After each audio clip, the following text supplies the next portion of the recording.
El proyector zumbaba a mis espaldas, proyectando el diagrama de la arquitectura del software en la pared blanca de la sala de juntas. Mis manos sudaban a pesar del aire acondicionado. Sentía la presión de las miradas de los inversionistas, sus rostros impasibles, analizando cada palabra, cada gesto. Como pueden ver, continué, mi voz un poco temblorosa, la red neuronal se ha entrenado con más de 10 millones de datos, lo que nos permite alcanzar una precisión del 98% en la predicción de... No pude terminar la frase. Ernesto, el director de producto y sobrino del dueño, para más INRI, me interrumpió con esa sonrisa condescendiente que tanto odiaba. Perdona, Sofía, dijo, su voz resonando con una falsa modestia, pero creo que no estamos explicando bien la magia detrás de todo esto. Señores inversionistas, se dirigió a ellos directamente, ignorándome por completo, lo que Sofía intenta explicar con sus dibujitos en código, y aquí hizo un gesto despectivo hacia la pantalla, es el complejo algoritmo que yo diseñé. Utilizamos una tecnología disruptiva, basada en Machine Learning cuántico, sí, han oído bien, cuántico, que nos permite, bueno, básicamente predecir el futuro. Sentí una punzada de ira que me recorrió desde la punta de los dedos hasta la raíz del pelo. Machine Learning cuántico. ¿De dónde había sacado semejante barbaridad? Nuestro sistema era complejo, sí, fruto de meses de trabajo extenuante de todo mi equipo, pero no tenía nada que ver con la física cuántica.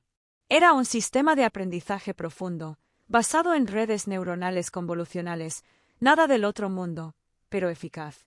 Y eficaz gracias a las incontables horas que habíamos dedicado, sacrificando fines de semana, noches, incluso vacaciones, para llegar a tiempo a este maldito pitch. Ernesto, por supuesto, no había movido un dedo. Su única aportación había sido aparecer en las últimas reuniones, soltar alguna jerga técnica que había leído en algún blog, por supuesto, atribuirse el mérito de todo el trabajo. Y lo peor era que los inversionistas parecían tragárselo. Los vi asentir con la cabeza, impresionados por la palabrería vacía de Ernesto. Algunos incluso rieron con una de sus bromas sobre singularidades tecnológicas y el advenimiento de la IA. Recordé las noches en la oficina, la pizza fría sobre la mesa, las tazas de café apiladas junto al teclado, las discusiones acaloradas sobre la mejor manera de optimizar el algoritmo. Recordé las caras de cansancio de mis compañeros, pero también su entusiasmo, su pasión por el proyecto. Habíamos construido algo grande, algo importante. Y ahora, este imbécil se estaba llevando todo el crédito. El nudo en mi garganta me impedía hablar. Quería gritar, quería exponer la mentira de Ernesto, quería que la tierra se abriera y me tragase. Pero no pude. Me quedé ahí, petrificada, mirando los rostros sonrientes de los inversionistas, la sonrisa triunfante de Ernesto y el diagrama de dibujitos en código proyectado en la pared, un testimonio silencioso de mi trabajo, de nuestro trabajo, robado a plena luz del día. La gravedad de la situación me golpeó con la fuerza de un mazo. No solo se trataba de mi orgullo herido, se trataba de mi trabajo, de mi reputación, del futuro de mi equipo. Todo estaba en juego. Y en ese momento, supe que tenía que hacer algo. Tenía que actuar. Salí de la sala de juntas como un autómata. Necesitaba aire, necesitaba escapar de esas miradas, de esa atmósfera cargada de mentiras y complicidad. Me encerré en el baño, el único lugar donde podía estar sola, y me apoyé en la puerta. Las lágrimas, que había contenido con tanto esfuerzo, finalmente se desbordaron. Me mordí el labio para no sollozar, no quería que nadie me oyera. ¿Cómo había podido pasar? ¿Cómo había permitido que Ernesto me humillara de esa manera, delante de todos? Repasé mentalmente la escena, cada palabra, cada gesto. La arrogancia de Ernesto, la indiferencia de los inversionistas, mi propia impotencia. La rabia me quemaba por dentro, pero también sentía una profunda tristeza, una sensación de fracaso. Había dedicado los últimos 5 años de mi vida a la tecnología, desde que me gradué de la universidad. Siempre había sido mi pasión, mi obsesión. Recordaba las noches en vela estudiando algoritmos, la emoción de resolver un problema complejo, la satisfacción de ver mi código cobrar vida. Había renunciado a muchas cosas por mi carrera, a tiempo con mi familia, a viajes, incluso a posibles relaciones. Todo por perseguir mi sueño, por construir algo significativo. Y ahora, todo parecía derrumbarse. Mi trabajo, mi esfuerzo, mi dedicación, todo reducido a dibujitos en código. La frase resonaba en mi cabeza como una burla cruel. No era la primera vez que Ernesto me menospreciaba. Desde que llegó a la empresa, hace apenas unos meses, había ido minando mi autoridad sutilmente, cuestionando mis decisiones, atribuyéndose el mérito de mis ideas. Al principio, lo había ignorado, pensando que era solo inseguridad por su parte. Después de todo, era joven, inexperto, y yo llevaba años liderando el equipo de desarrollo. Pero con el tiempo, sus comentarios se volvieron más frecuentes, más hirientes. Recuerdo una reunión en la que presenté una nueva estrategia para mejorar el rendimiento del sistema. Ernesto, sin siquiera haber leído el informe, la descartó de plano, diciendo que era demasiado complicada y que él tenía una solución más simple. Su solución resultó ser una copia burda de una idea que yo misma había propuesto meses atrás. En otra ocasión, durante una videoconferencia con un cliente importante, Ernesto me interrumpió constantemente, corrigiéndome en detalles insignificantes, como si fuera una becaria inexperta. El cliente, visiblemente incómodo, terminó dirigiéndose directamente a él, ignorándome por completo. Había soportado todo eso en silencio, pensando que era mejor no crear conflictos, que lo importante era el proyecto, no mi ego. Pero ahora, me daba cuenta de mi error. Mi silencio había sido interpretado como debilidad, como una aceptación tácita de su superioridad. Y lo peor de todo es que no solo me estaba perjudicando a mí, sino también a mi equipo.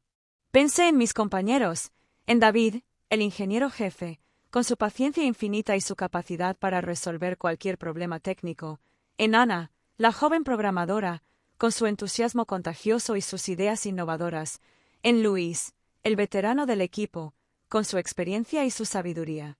Todos ellos habían trabajado incansablemente en el proyecto, habían puesto su alma en él. Y ahora, al igual que yo, estaban siendo ninguneados, eclipsados por la arrogancia de Ernesto.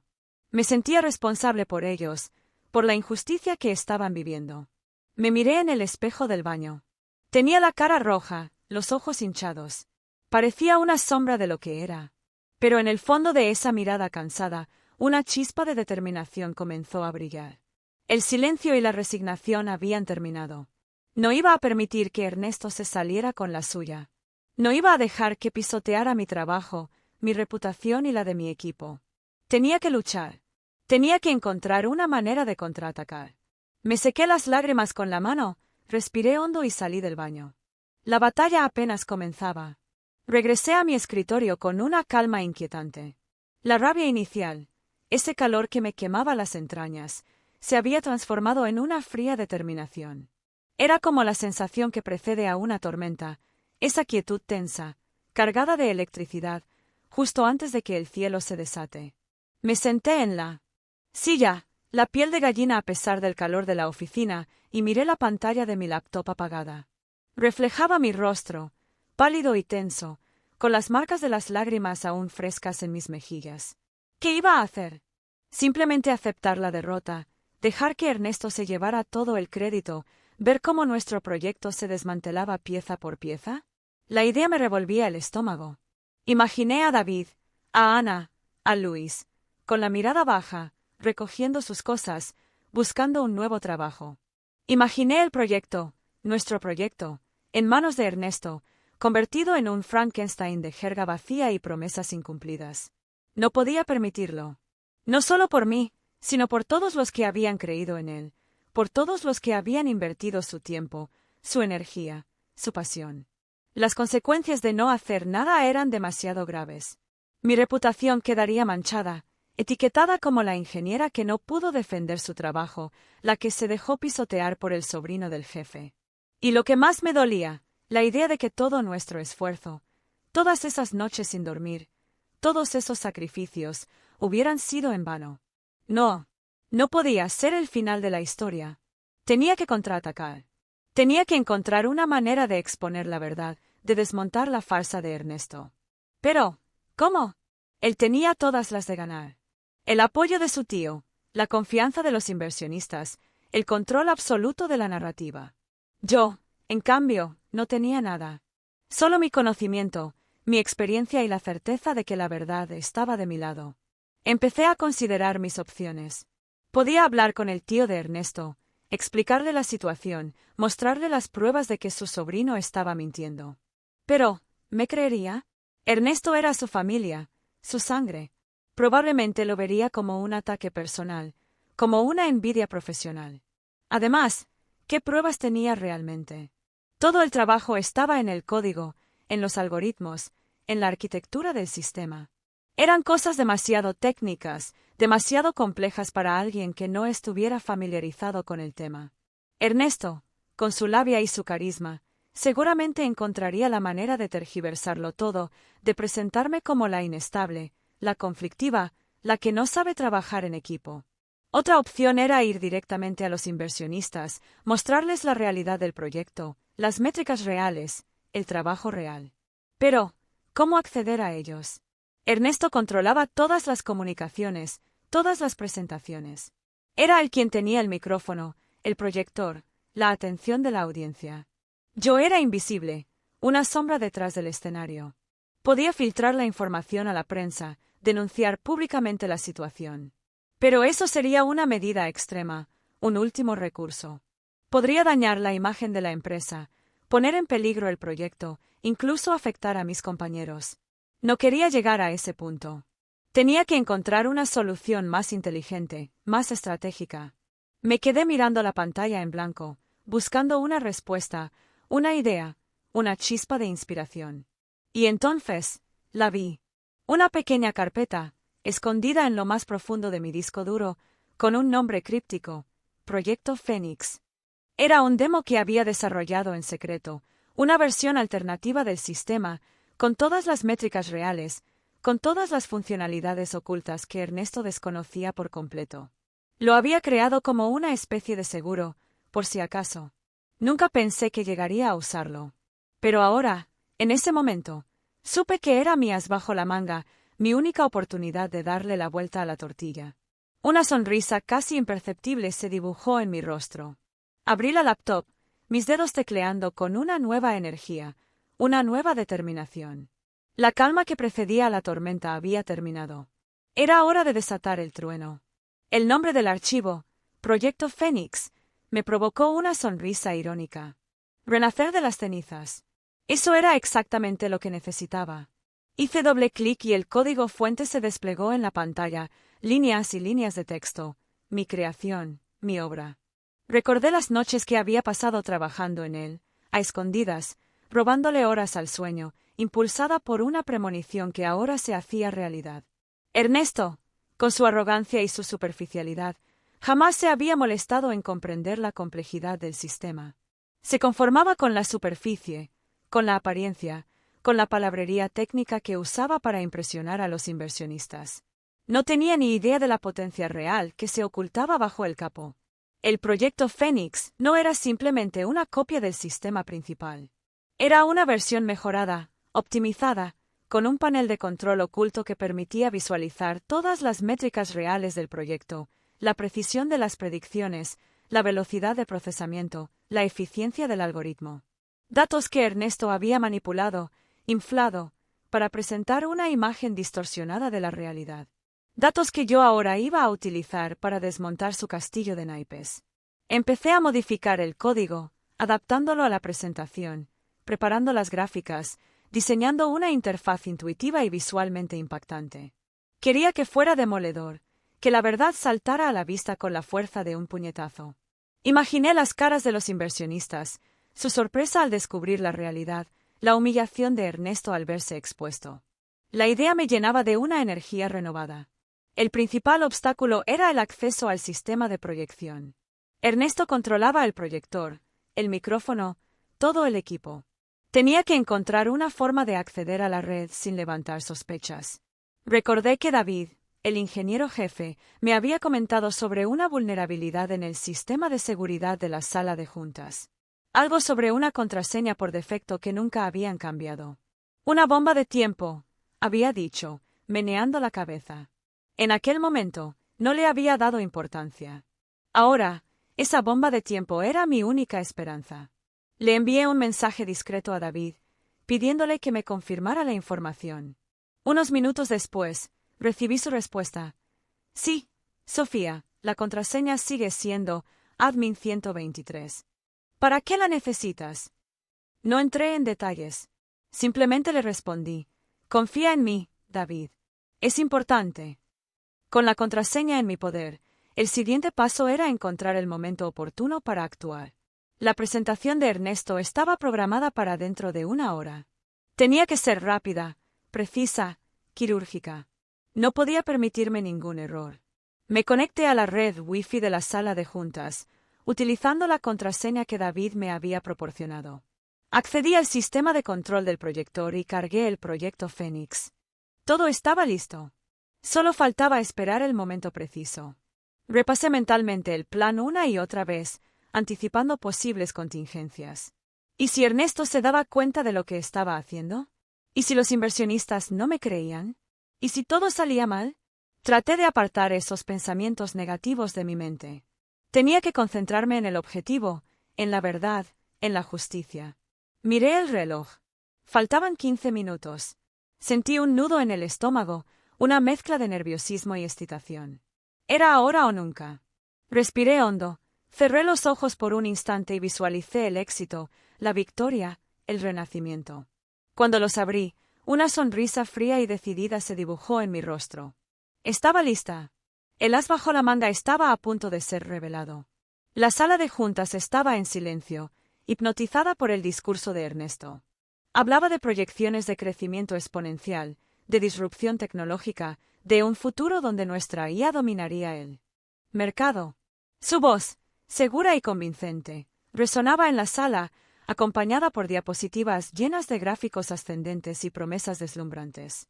Yo, sentada en un rincón, observaba la escena con una mezcla de asco y anticipación. Sabía que todo era una farsa, un castillo de naipes construido sobre mentiras y exageraciones. Y yo tenía el detonador para hacerlo explotar. Ernesto, ajeno a mi presencia, seguía con su espectáculo. Como pueden ver, señores inversionistas, decía con un gesto teatral, en tan solo 2 años, nuestra IA será capaz de... En ese preciso momento, aprovechando que se había girado para señalar la pantalla, me moví con la rapidez de un felino. Mis dedos volaron sobre el teclado de mi laptop, introduciendo la secuencia de comandos que activaría el proyecto Fénix. Un clic final y la presentación de Ernesto se desvaneció, reemplazada por la interfaz limpia y minimalista de mi demo. Un murmullo recorrió la sala. Ernesto se giró bruscamente, su rostro reflejando una mezcla de confusión e irritación. ¿Qué demonios es esto?, preguntó, su voz perdiendo por un instante su tono seguro. Un pequeño ajuste técnico, Ernesto, respondí con una sonrisa helada. Creo que los inversionistas merecen ver la verdad. En la pantalla, las métricas reales del proyecto comenzaron a desplegarse, frías e implacables. La precisión de las predicciones, lejos del 99% que Ernesto había prometido, se situaba en un modesto 85%. La velocidad de procesamiento, que según él era instantánea, mostraba un retraso de varios segundos. Los gráficos, en lugar de ascender vertiginosamente, se mantenían en una línea plana, con picos esporádicos que reflejaban más la aleatoriedad que el crecimiento real. La tensión en la sala era palpable. Los rostros de los inversionistas, antes sonrientes y complacientes, se habían vuelto serios, inquisitivos. Algunos se inclinaron hacia adelante, con los ojos fijos en la pantalla, analizando los datos con una atención renovada. Ernesto, pálido y sudoroso, intentaba recuperar el control de la situación. Esto es un error, balbuceó, un fallo técnico. Sofía, ¿qué has hecho? Simplemente mostrar la verdad, Ernesto, respondí, mi voz firme y clara. La verdad que has estado ocultando a los inversionistas. La verdad sobre el proyecto, sobre su rendimiento, sobre la contribución real de mi equipo. Ernesto me fulminó con la mirada, sus ojos llenos de odio. ¿Estás jugando con fuego, Sofía?, siseó entre dientes. Esto no te lo voy a perdonar. Ignoré su amenaza y me dirigí directamente a los inversionistas. Señores, dije con calma, lo que están viendo en la pantalla son las métricas reales del proyecto, obtenidas directamente del sistema. No son proyecciones, no son estimaciones, son datos concretos. Y como pueden comprobar, la realidad es muy diferente a la que Ernesto les ha presentado. Uno de los inversionistas, un hombre de mediana edad con gafas y traje gris, levantó la mano. ¿Puede explicarnos por qué existe esta discrepancia entre las cifras que nos ha mostrado el señor Ernesto y las que aparecen ahora en pantalla?, preguntó con voz neutra. Por supuesto, respondí. Ernesto ha estado manipulando los datos, inflando las cifras para presentar una imagen irreal del proyecto. Ha utilizado jerga técnica para deslumbrarles, para ocultar la verdad. Ha hablado de machine learning cuántico, de singularidades tecnológicas, de conceptos que no tienen nada que ver con la realidad de nuestro trabajo. Otro inversionista, una mujer joven con el pelo recogido en un moño, intervino. ¿Y cuál es la verdadera tecnología que utilizan?, preguntó. Utilizamos un sistema de aprendizaje profundo, basado en redes neuronales convolucionales, expliqué. Una tecnología probada y eficaz, que nos ha permitido alcanzar resultados significativos, aunque no tan espectaculares como los que Ernesto les ha prometido. Hemos trabajado duro, mi equipo y yo, para optimizar el sistema, para mejorar su rendimiento. Y lo hemos conseguido, aunque todavía queda mucho por hacer. La sala guardó silencio durante unos segundos, procesando la información. La tensión se podía cortar con un cuchillo. Ernesto, acorralado, intentaba encontrar una salida, una excusa, una manera de justificar sus mentiras. Pero ya era demasiado tarde. La verdad estaba a la vista de todos. El castillo de naipes había comenzado a derrumbarse. El silencio en la sala de juntas era denso, casi opresivo. Los inversionistas, lejos de molestarse por la interrupción, parecían fascinados por la información que se desplegaba en la pantalla. Sus rostros, antes impasibles, ahora mostraban una mezcla de sorpresa, curiosidad, y me atrevo a decir, una pizca de admiración. El hombre de traje gris, el que había preguntado por la discrepancia en las cifras, se quitó las gafas y las limpió con un pañuelo, como si necesitara una visión más clara de la situación. Interesante, murmuró, volviéndose hacia sus colegas. Muy interesante. La mujer del moño, que hasta entonces había permanecido en silencio, se inclinó hacia mí. Sofía, ¿verdad?, preguntó con una sonrisa. Asentí con la cabeza, todavía un poco aturdida por el giro de los acontecimientos. Continúe, por favor, me dijo. Nos gustaría saber más sobre su trabajo. Sentí una oleada de adrenalina recorriendo mi cuerpo. Era mi oportunidad, la oportunidad que había estado esperando. Tomé aire y comencé a explicar con detalle el funcionamiento del sistema, la arquitectura del software, los algoritmos que habíamos desarrollado. Hablé de las dificultades que habíamos encontrado, de las soluciones que habíamos implementado, de los resultados que habíamos obtenido. Hablé con pasión, con convicción, con la seguridad que me daba el conocimiento profundo de mi trabajo. Y mientras hablaba, sentía que la mirada de los inversionistas se posaba en mí con un interés cada vez mayor. Ernesto, relegado a un segundo plano, observaba la escena con una mezcla de incredulidad y furia. Su rostro, antes radiante de confianza, ahora estaba contraído por la ira. Intentaba interrumpirme, hacer algún comentario sarcástico, pero nadie le prestaba atención. Su tío, el dueño de la empresa, lo miraba con una expresión de decepción apenas disimulada. Expliqué cómo el proyecto Fénix, el demo que había desarrollado en secreto, permitía visualizar las métricas reales del proyecto, sin las manipulaciones de Ernesto. Mostré cómo el sistema era capaz de predecir con una precisión del 85%, una cifra respetable, aunque no tan fantasiosa como el 99% que Ernesto había anunciado. Expliqué que la velocidad de procesamiento, aunque no era instantánea, era lo suficientemente rápida para las necesidades del mercado. Y sobre todo, destaqué la solidez y la escalabilidad del sistema, su capacidad para adaptarse a las futuras demandas del mercado. Al terminar mi presentación, la sala estalló en aplausos. Los inversionistas, lejos de estar molestos por el engaño de Ernesto, parecían impresionados por mi transparencia, por mi valentía, por la calidad de mi trabajo. El hombre del traje gris se puso de pie y se dirigió a mí. Sofía, dijo con una sonrisa, su presentación ha sido excepcional. Nos ha impresionado su conocimiento, su honestidad, sobre todo, su compromiso con el proyecto. Nos queda claro que usted es la persona indicada para liderarlo. La mujer del moño asintió con la cabeza. Estamos de acuerdo, dijo. Proponemos retirar nuestro apoyo al proyecto tal como lo ha presentado Ernesto y redirigir los $50 millones a un fondo controlado por el área técnica, con Sofía al frente. Sentí una oleada de emoción que me embargó. Había ganado.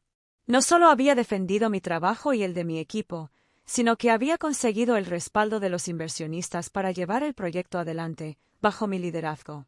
Miré a Ernesto, que seguía sentado en su silla, con la mirada perdida en el vacío.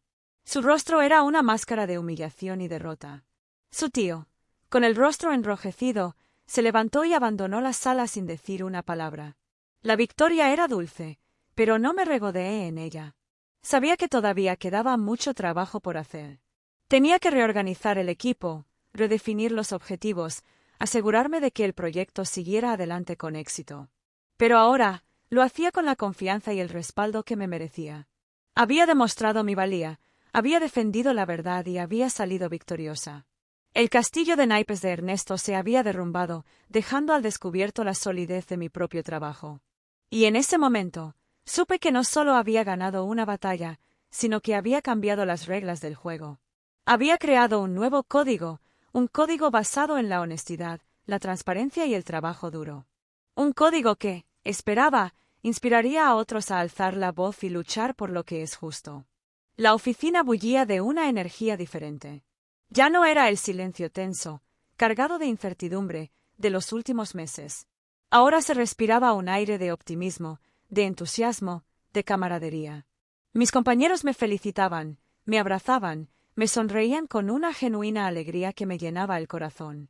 David, Ana y Luis, los pilares de mi equipo, estaban radiantes. Habíamos ganado. Juntos. Los inversionistas, después de la reunión, habían querido conocer a todo el equipo. Habían escuchado con atención sus ideas, sus inquietudes, sus propuestas. Habían reconocido su talento, su dedicación, su pasión por el proyecto. Y habían confirmado su decisión de invertir en nosotros, en nuestra visión, en nuestro futuro. Los $50 millones, que antes estaban destinados a alimentar el ego de Ernesto y sus fantasías de machine learning cuántico, ahora serían utilizados para desarrollar el proyecto de verdad, para llevarlo al siguiente nivel, para convertirlo en un éxito. Me nombraron líder del proyecto, con plena autonomía para tomar decisiones, para definir la estrategia, para construir el equipo que necesitábamos. Era una gran responsabilidad, pero la asumía con entusiasmo, con la certeza de que contaba con el mejor equipo del mundo. Juntos, podríamos lograr cualquier cosa. Esa noche, después de celebrar con mis compañeros, me quedé sola en la oficina, mirando por la ventana las luces de Guadalajara. Repasé mentalmente todo lo que había sucedido en las últimas semanas. La humillación pública, la rabia contenida, la fría determinación, la planificación meticulosa, la ejecución precisa, la victoria final. Había sido un camino largo y difícil, pero había valido la pena. Reflexioné sobre la importancia de alzar la voz, de luchar por lo que es justo, incluso cuando las probabilidades parecen estar en contra. Había aprendido que el silencio, la resignación, solo alimentan la injusticia. Que la verdad, aunque a veces se oculte, siempre encuentra la manera de salir a la luz. Que el conocimiento es poder, y que ese poder debe ser utilizado para construir, para crear, para transformar. Pensé en todas las personas que, como yo, han sido silenciadas, menospreciadas, discriminadas en su lugar de trabajo. En todas las mujeres que han tenido que luchar el doble para demostrar su valía, para que se les reconozca su talento. En todos los que han visto su trabajo robado, su esfuerzo ignorado, su voz acallada. Y sentí la necesidad de compartir mi historia, de inspirar a otros a no rendirse, a no quedarse callados. Me senté frente a mi laptop y abrí la cámara. Miré directamente al objetivo, como si estuviera hablando con cada una de esas personas, con cada uno de esos rostros invisibles que luchan cada día por un lugar en el mundo. Si te encuentras en una situación similar, dije con voz firme y clara, no te quedes callada. No permitas que nadie te menosprecie, que nadie te robe tu trabajo, que nadie te silencie. Recuerda que el conocimiento es poder, y la verdad, tarde o temprano, siempre sale a la luz. No tengas miedo de alzar la voz, de defender tus derechos, de luchar por lo que crees. Porque la justicia, aunque a veces se demore, siempre llega. Y cuando llega, es implacable. Sonreí. Suscríbete a Café Frío y Venganza para más historias de justicia servida fría. La pantalla se apagó, mostrando la imagen de una taza de café humeante, con el logo del canal. Debajo, los enlaces a mis redes sociales. Sabía que mi historia apenas comenzaba. Que había mucho por hacer, mucho por cambiar. Pero ahora, lo hacía con la certeza de que no estaba sola. Que había una comunidad, una red de personas que compartían mis valores, mis ideales, mi sed de justicia. Y juntas, podríamos cambiar el mundo, una taza de café frío a la vez.